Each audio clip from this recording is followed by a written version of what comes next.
personally hate Grand Theft Hamlet. Why? Because Grand Theft Auto is a game that's very close to my heart. I didn't have high expectations. I don't even care for Shakespeare. But Grand Theft Hamlet is one of the most boring, laziest, uninspired pieces of content I've ever seen. And I've seen a lot of content. See, every time I review something, I always give it the benefit of the doubt. I've never shot a film. I've never animated a movie. I'm guessing it's very hard. It's that common saying. You never know how hard something is until you do it yourself. Back when I was a kid, I made GTA cinematics, and I could honestly say I could do better than them. Now you might think I'm crazy for saying that I think I could do better than a feature-length film that's in theaters, but I'ma stand on it. Because if you've seen this movie, you'd agree with me. Now if you don't know, Grand Theft Hamlet is a documentary completely set in GTA about two actors, Mark and Sam Crane, making a production of Shakespeare's Hamlet during COVID. Why are they doing this? I don't know. I guess it's about COVID not stopping art or something.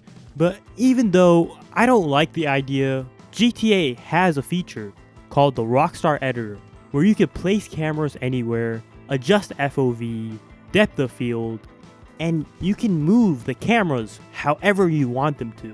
This isn't new either. GTA 4 had a more primitive version of this feature. Even if the idea is weird, bad, whatever, GTA is the perfect place to do it because its freedom and ease of use allow for endless creativity. So did they do anything creative? No. They didn't even use the Rockstar Editor. Aside from its concept, there's nothing new here. And it loves its concept so much. It keeps mentioning just how crazy and how impossible it is. And it very much comes off as self-aggrandizing because the only thing that separates it from a YouTube video is that it's in theaters, which is why it takes place in 2021. It's only releasing in big 2025, probably because it's pretty complicated releasing a movie in theaters because they were insistent that it had to have a theatrical release. Only problem with that, it was a limited release, so if I wanted to watch this in theaters, I would have had to drive an hour, and I'm not doing that for some shitty ass movie. I already knew it. I can't believe people paid actual money to see this movie, if I can even call it that. It's much closer to like a YouTube video. And it also just released on Mubi, a streaming service with some of the best movies ever. Now, this whole movie is shot in first person or in third person. As someone who's created GTA Machinimas, just makes me so mad. The feature is right there. There's a chance they were on PS4 for some of this. The footage does not look good, so maybe it was PS4. But like, at some point they did get a PS5, and like, it's only like a $10 upgrade. I'm really disappointed. Now, if you look into the Machinima community, the GTA community, and what they're doing with Machinimas, you'd be blown away. They're using mods to get volumetric lighting, cinematic shadows, and all this fancy stuff. They don't do any of that. I think it's because they don't know. Or they saw it and thought it was kind of hard and didn't even think about doing it. It could be either way. This whole movie is very lazy. It's absurd that this is what releases in theaters, in IMAX. It genuinely feels like a spit in the face to all the Machinima creators. A Machinima is a movie shot in a video game. This idea is very old. It's dating back to Halo 2 with Rooster Teeth's Red vs. Blue, an incredible series. I think there's even GTA San Andreas Machinimas. I'd have to look at the date on those, but this is not a new thing. And a lot of the reviewers and the way the creatives talk about this movie, they make it sound revolutionary when it's not. If middle school me can do it, why can't these professionals do it? It's actually kind of absurd. Now, I don't actually have that big of a problem with the HUD being there. This is a documentary after all. I think they were going for a searching type of vibe where the whole movie takes place on a screen, and that movie has so many creative little ideas to make the concept work. It's constantly changing operating systems. There's all these hidden VFX. There's so much more to the movie than its concept. This has nothing else. And its concept is not that good.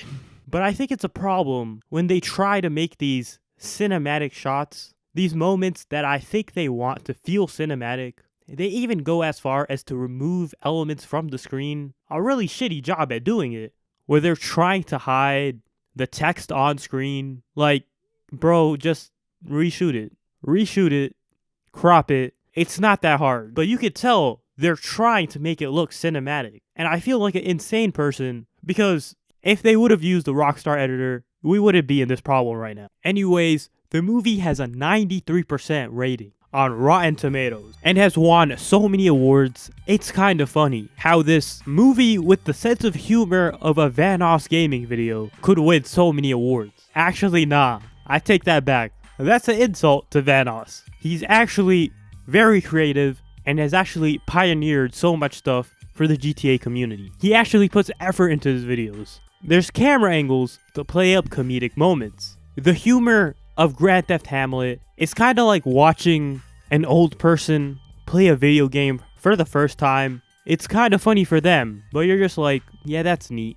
But it's not really meant for you to laugh. It's for them, because 90% of the jokes are a guy getting ran over and blown up, but like, it could only be funny for so many times. And there's not even comedic angles being used to enhance the comedy. It's literally just baby's first time playing GTA. And looking at it as an actual film, Grand Theft Hamlet's editing is just not good. The pacing is so slow, it's genuinely so boring. What should be fun, quick, exciting moments with their friends is actually so slow and repetitive. But surely, the theater people and the filmmakers know how to tell a good story, right?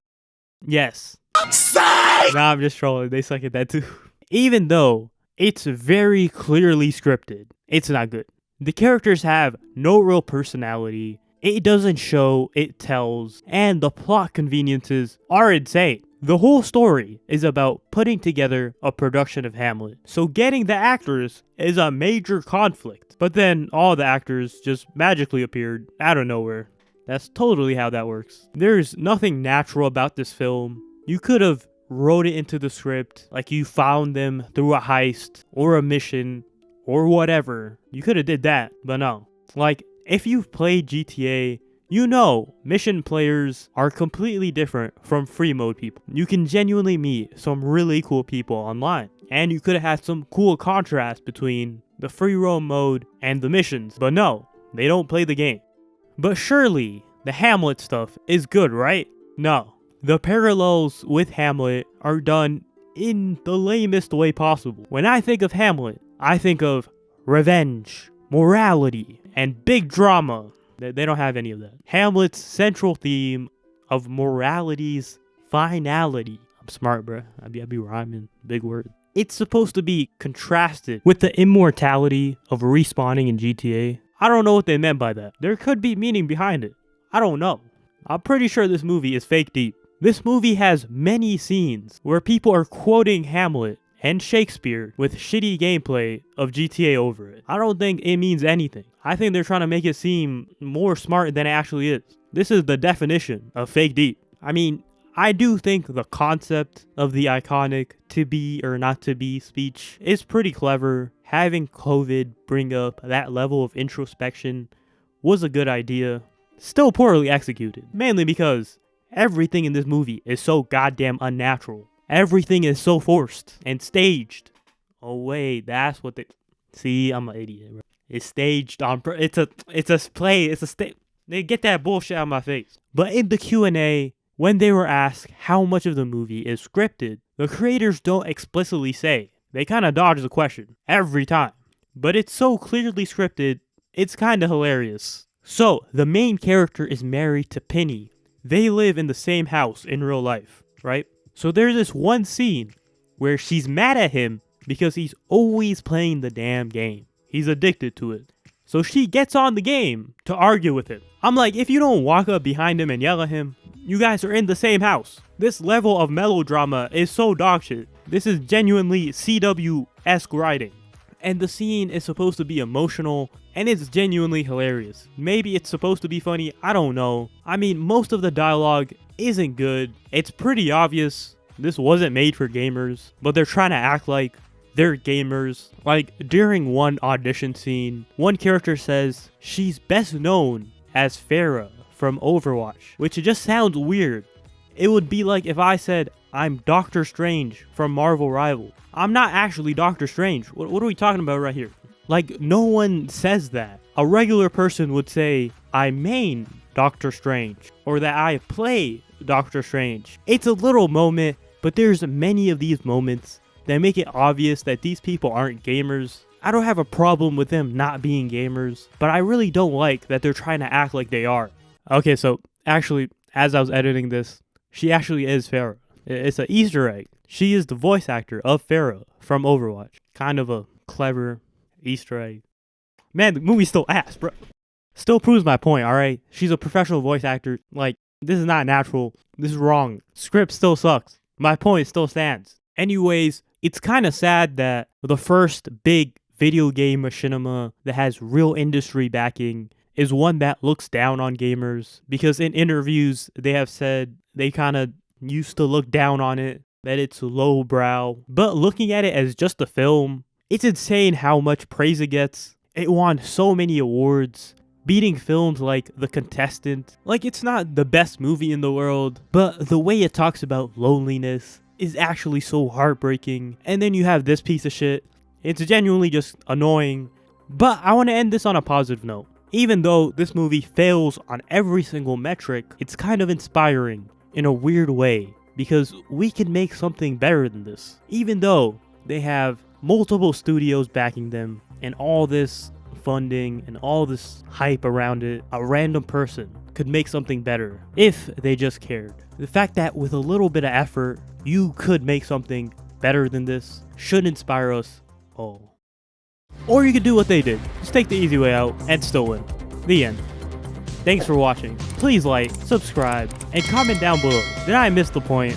Am I wrong? Is this movie actually a masterpiece that I'm just too dumb to understand? I'm not saying I know everything, so please correct me in the comments, respectfully or not. Just comment.